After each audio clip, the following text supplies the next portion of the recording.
6 por 1. Mas vamos falar também. Mas aí vem um negócio de família, então, sei lá. Ava, aproveite aí para dar suas credenciais e se apresentar para o pessoal. Tua câmera é aquela lá, ó. Oi, gente, Vilela, Arthur, todo mundo que tá assistindo a gente. Estou muito feliz de estar aqui com vocês hoje. Esse sotaque é de onde? É uma mistura, eu sou do Rio de Janeiro. Porque eu ia falar, tem um pouco de... Tem, eu sou do Rio de Janeiro, mas eu moro em Goiânia desde que eu sou adolescente. A gente vai falar um pouco disso, porque isso atravessa também as minhas decisões políticas. Eu sou nascida e criada numa favela na zona oeste do Rio de Janeiro, e eu perdi muitas pessoas para a violência urbana no Rio. Com 12 anos eu já tinha enterrado 9 colegas, amigos, primos, até que meu pai, que era pastor da Assembleia de Deus, e nós estávamos saindo de um culto e um primo muito próximo tomou um tiro na porta da igreja. Eu com 12 e ele com 16. Foi por isso que a minha família mudou para Goiás. Então eu parto também desse lugar para enxergar o mundo.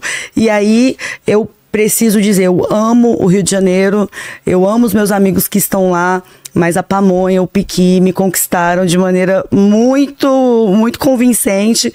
E ali em Goiás eu refiz a minha vida, construí família, casei, tive filho e disputei e continuo disputando visões de mundo que me levaram a ser agora reeleita a mulher mais votada da história da Câmara de Goiânia. Poxa, de todos os tempos. Parabéns. O que significa dizer também que o Arthur teve uma percepção generosa, mas ao mesmo tempo sagaz ao meu respeito, de que isso não seria possível se eu não tivesse a capacidade de construir consensos com os meus pares. Então, fui recordista de leis sancionadas, mesmo sendo uma das pouquíssimas vereadoras de oposição, porque eu tenho sempre alguma coisa em comum com algum dos meus colegas, e isso ajuda o trabalho no parlamento a avançar. Acho que a gente vai discutir muita coisa, acho que o debate vai esquentar em alguns momentos, mas na fervura do que se constrói, na fervura do oleiro, como fazendo uma metáfora bíblica, nunca na fervura da destruição, mas na fervura do oleiro. É isso. Entendi.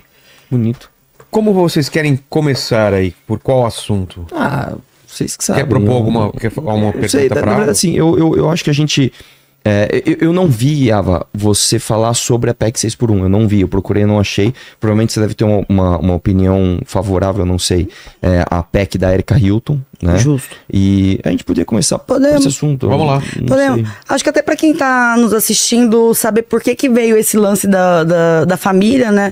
Só para dizer que é porque essa é uma reflexão que eu tenho feito muito, que é construir qual é a verdadeira defesa da família, né? Porque com a ascensão da extrema direita no Brasil e no mundo, a gente tem um atalho informacional muito prejudicial para o debate público, que é dizer que a pauta moral é a pauta da família. Não, mas a pauta da família é a pauta de acesso a direitos.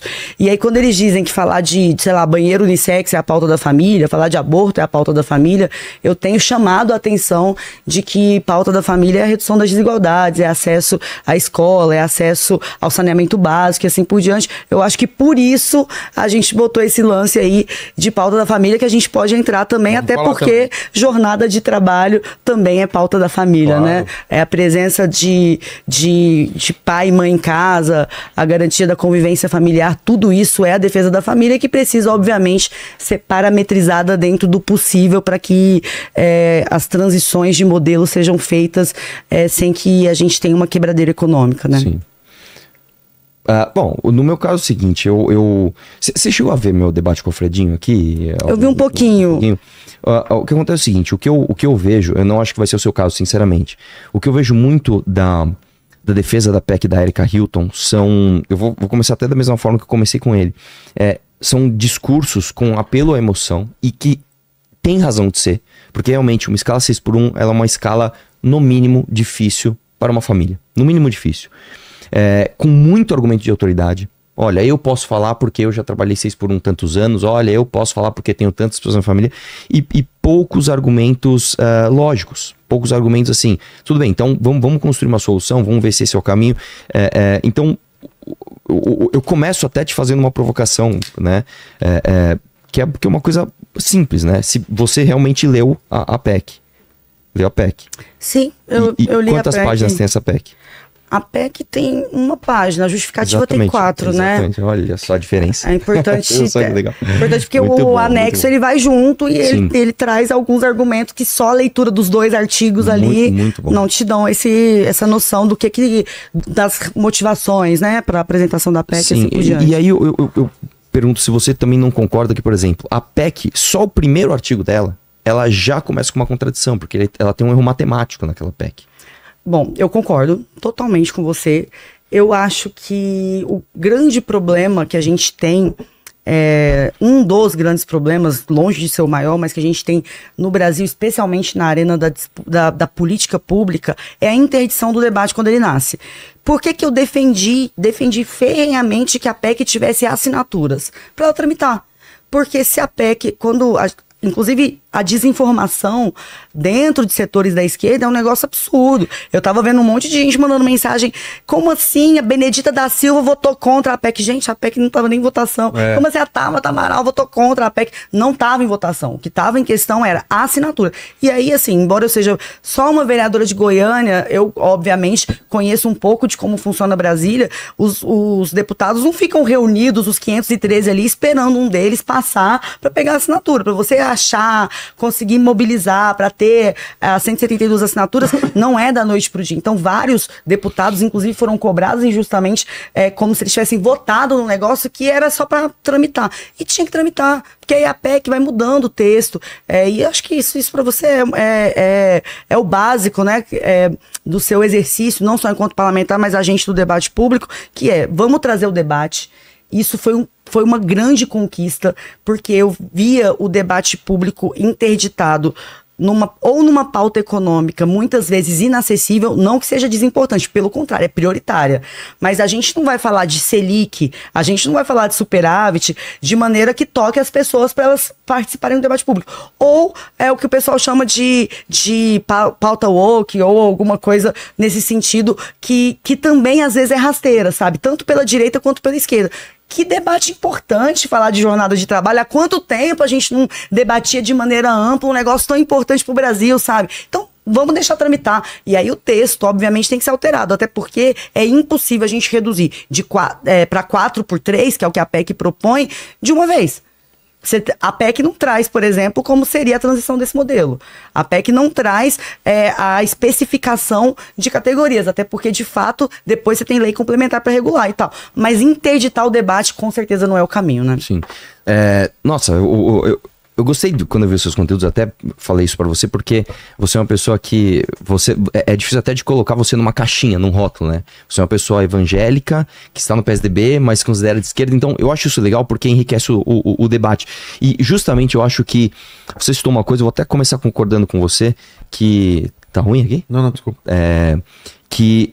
Às vezes tem um empobrecimento do debate com questões rasteiras de banheiro trans e não sei o que lá e papapá, e às vezes a gente não fala de redução de jornada de trabalho, que é um debate que a gente não tem, acho que desde 88, é isso? Sei lá, desde a Constituição a gente nunca debateu seriamente, né? Como é que a gente vai fazer para reduzir a escala de trabalho? E eu espero também que você reconheça do meu lado, Sim. né?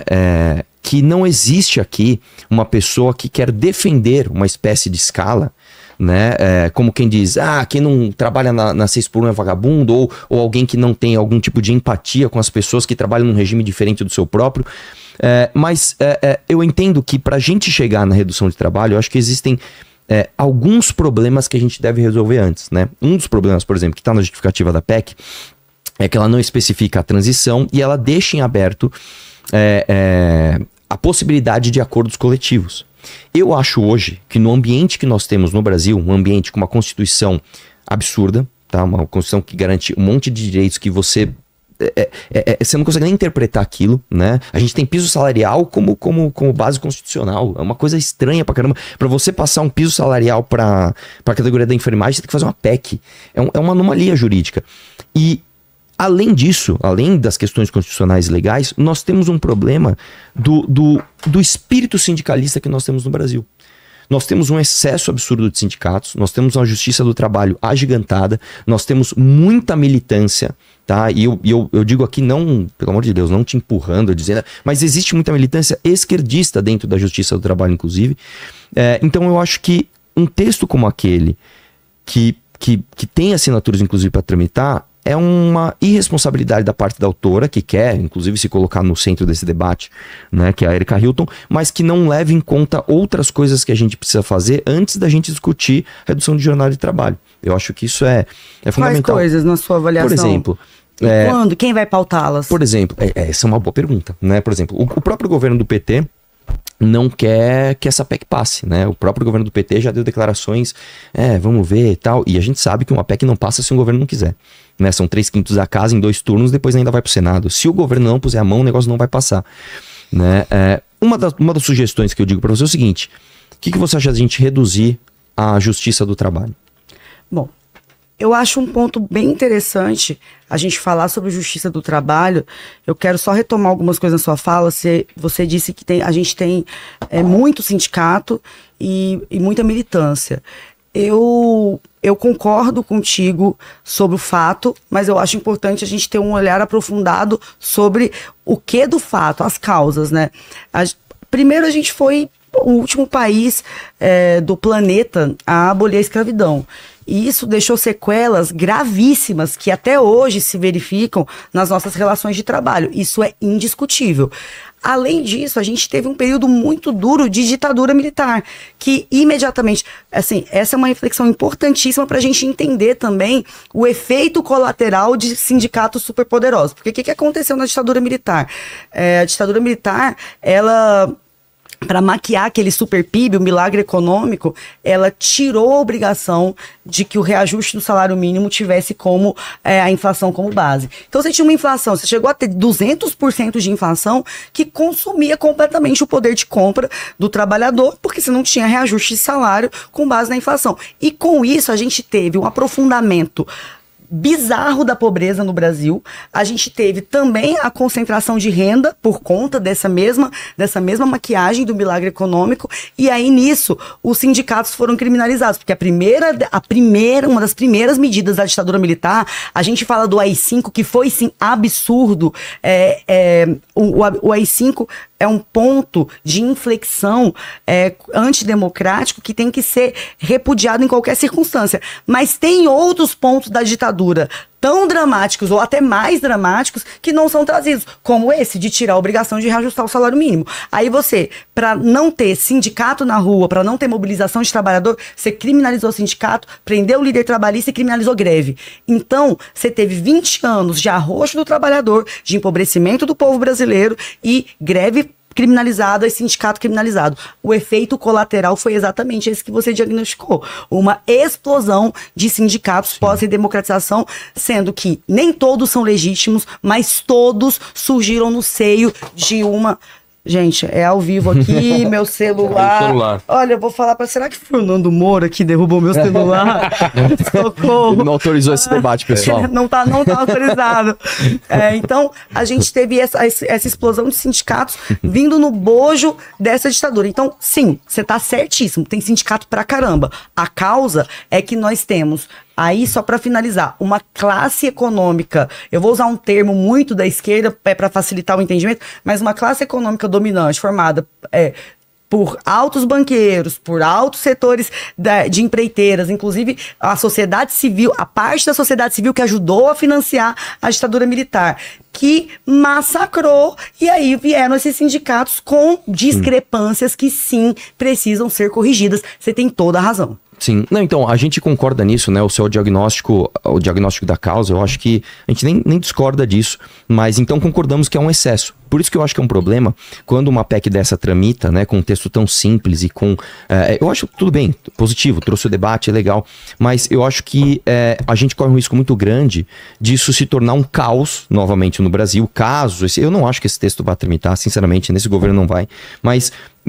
de a gente se tornar um país num caos e numa insegurança... Já tá tramitando, né? Não, desculpa, perdão, eu não acho que ela vai ser aprovada, né? Tá. Mas ainda tem que gerar comissão especial, passar em comissões, eu não acho que ela vai atingir esse estágio, mas de qualquer forma, eu acho que num país onde a gente tem essa quantidade de sindicatos, e não é que a gente tem um pouquinho a mais, nós temos muitos sindicatos a mais, é uma coisa que eu sempre falo assim, o Brasil é um país tão absurdo que a gente tem sindicato de trabalhador em sindicato. Como é que pode isso? Um sindicato para proteger você de trabalhar num sindicato que era para te proteger? Gente, né, é uma loucura. E esse tipo de coisa faz com que a gente tenha problemas de ordem prática, principalmente pro pequeno, médio e micro empreendedor, que muitas vezes os políticos e os políticos eu não coloco isso com distanciamento, me coloco nessa categoria também, né? Com falta de experiência da vida real, e às vezes banhados de ideologia, não entendem como essas coisas podem funcionar negativamente pro cara que tá lá na ponta gerando emprego, né? Eu vi um debate do Jones Manuel sobre esse tema, onde inclusive ele foi muito bem, ele foi melhor do que o outro deputado. O outro deputado é um deputado bolsonarista péssimo, tentou lacrar, mitar o tempo todo, levou o livro do comunismo, seu comunista, né? O Jones traz uns dados, o cara, você é um comunista, né? E eu acho que, infelizmente, cara, quando a gente traz até os dados, a gente esquece às vezes de ver quem tá lá na ponta e como que isso funciona na prática, né? Então, por exemplo, eu tenho alguns exemplos, eu até trouxe uma história minha com o Alfredinho sobre isso. Se você quiser, a gente pode falar mais sobre isso, eu vou encurtar aqui. Tá. Mas eu acho que então a gente tá de olho. Então, só esclarecendo aqui, eu não faço questão nenhuma de tempo. Tá bom. Se a Ava falar mais também não tem problema. Ava, desculpa. Tá bom. Se a Ava fala mais, eu não tenho nenhum tipo de problema, tá? Eu, inclusive, acho que eu posso aprender bastante coisa com ela também. Eu acho que fica livre se a gente falar mais solto. Então, depois, se você me permitir, eu gostaria até de contar uma história prática que aconteceu comigo. Eu contei aqui com o Alfredinho pra entender qual seria o seu pensamento para uma solução de uma situação real como aquela, entendeu? Olha, eu tô tranquila, eu tô por conta de vocês. Você quer